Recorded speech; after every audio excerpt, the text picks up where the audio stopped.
이런저런 말들이 많은 화제작 랑종을 감상하고 왔습니다. 곡성의 나홍진 감독과 셔터의 반종 감독의 만남이라 개봉 전부터 많은 분들에게 상당히 기대치가 높은 영화였는데요.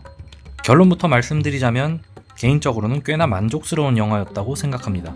물론 소문에 비해 역대급 공포감이나 완성도가 높은 걸작의 반열에 오르기엔 조금 부족하다는 느낌이 없잖아 있지만, 그래도 이런 장르에서 이 정도 수작은 좀처럼 찾기 힘들기도 하고 이 이상을 보여주기엔 원조격인 영화들이 워낙 큰 벽이 되지 않나 싶어 그런 점들을 감안했을 때 보통 이상의 점수를 주고 싶습니다. 이번 영상은 랑종의 좋았던 점과 아쉬웠던 점을 짚어보며 개인적인 감상을 이야기해보겠습니다. 스포일러가 포함될 수 있으니 영화를 안 보신 분은 감상 후의 영상을 시청해주시기 바랍니다. 그럼 시작해보겠습니다.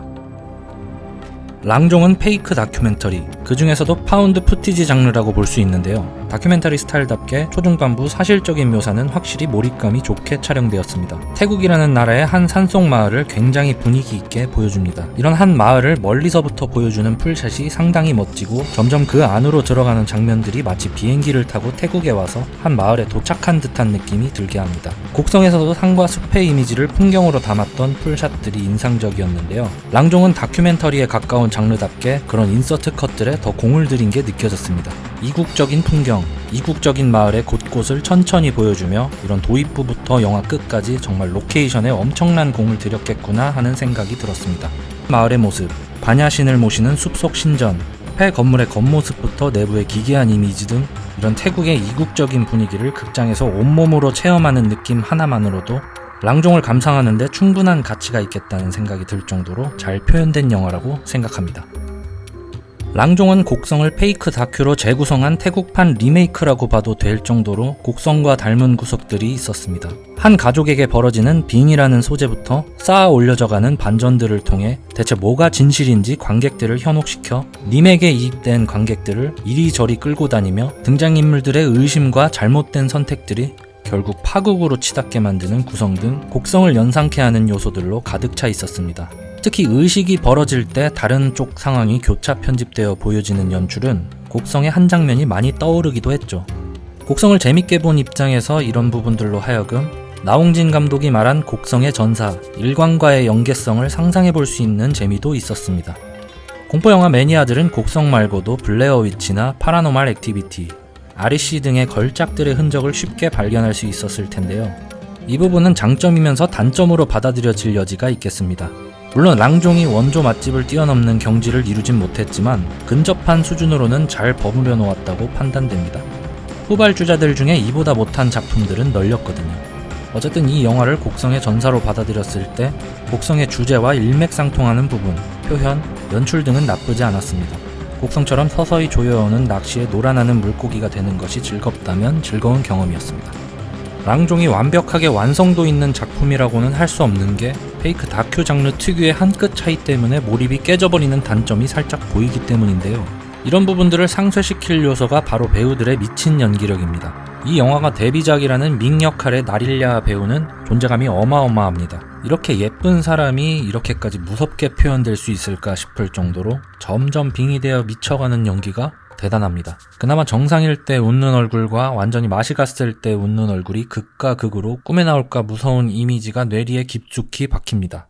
표정 연기뿐만 아니라 극 후반부 CCTV 시퀀스에서 보여지는 짐승 같은 몸짓을 표현하는 행동 묘사도 수준급입니다.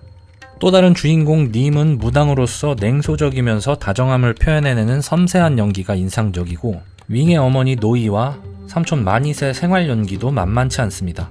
이분들이 정령 배우인지 실제 마을 사람인지 헷갈릴 정도로 현실적인 연기력들이 상당합니다. 곡성의 황정민 포지션이라 볼 수 있는 샨티분도 기억에 남습니다. 보면서 한국의 김상호님이 떠올라 살짝 몰입이 깨졌지만요. 어쨌든 거의 모든 등장인물들의 현실 같은 연기력이 랑종의 큰 장점이라 볼 수 있겠습니다. 여기서부턴 아쉬운 점에 대해 조금 더 초점을 맞춰보겠습니다. 랑종은 페이크 다큐멘터리로서 장점도 분명히 있지만 아까 말한 것처럼 페이크 다큐멘터리이기 때문에 조금만 서투르게 표현돼도 순식간에 몰입이 깨져버리는 장르적 약점이 있습니다. 특히 블레어 위치 이후로 정말 많은 후발 작품들이 물밀듯이 나왔기 때문에 관객들의 눈은 높아져만 있죠. 페이크 다큐의 특성을 좋아하시거나 익숙치 않은 분들에겐 초중반 빌드업 시간을 지루하게 느끼거나 할 수 있는데요. 그것보다 큰 문제는 카메라 뒤에 있는 카메라맨의 포지션입니다.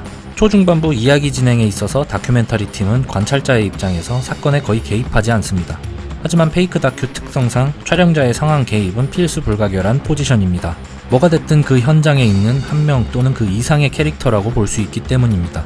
그런데 랑종의 아쉬운 점이 여기서 살짝 드러납니다. 클라이막스로 갈수록 카메라맨은 피해자의 포지션으로 변화하는데요. 극한 상황에서도 카메라를 놓치지 말아야 할 정당한 개연성이 있어야만 영화 몰입에 방해가 안 되는데 랑종에선 그런 부분이 조금 치밀하지 못한 점들이 보입니다. 물론 장르적 특성과 한계에 대해서 이해할 순 있지만 어거지로 붙들고 있다는 느낌을 주는 건 사실입니다. 의식 시퀀스에서 샨티의 제자와 마닛의 부인을 말려야만 하는 상황에서 죽어라 촬영만 한다든지 온몸을 뜯어먹히는 와중에 굳이 카메라를 들고 비춰본다든지 하는 필요 이상의 장면들은 어거지스러운 부분이라 조금 아쉬웠습니다. 조금 더 개연성에 대한 고민이 더 있었다면 하는 생각이 들었습니다.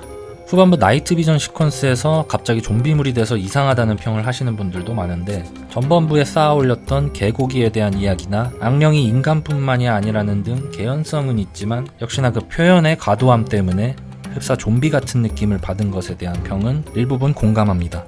후반부는 조금 더 짧게 임팩트 있는 부분들만 보여줬어도 충분했을 텐데 하는 아쉬움이 남습니다. 이렇게 아쉬웠던 점, 좋았던 점 모든 요소를 짚어 정리해보자면 랑종은 완벽한 영화는 아니지만 수준급 영화라 볼 수 있고 관람 후에 이런저런 얘기를 해볼 거리가 많은 영화임에는 분명합니다. 곡성에서 보여졌던 나홍진 감독 특유의 애매모호함과 찝찝함을 좋아하셨던 분들이라면 저와 비슷한 감상을 하시지 않으셨을까 합니다. 저의 랑종에 대한 감상평은 여기까지입니다. 이외에 여러분이 느끼셨던 랑종에 대한 다양한 감상을 댓글로 남겨주시고 같이 이야기해 볼 수 있으면 좋겠습니다. 시청해주셔서 감사드립니다.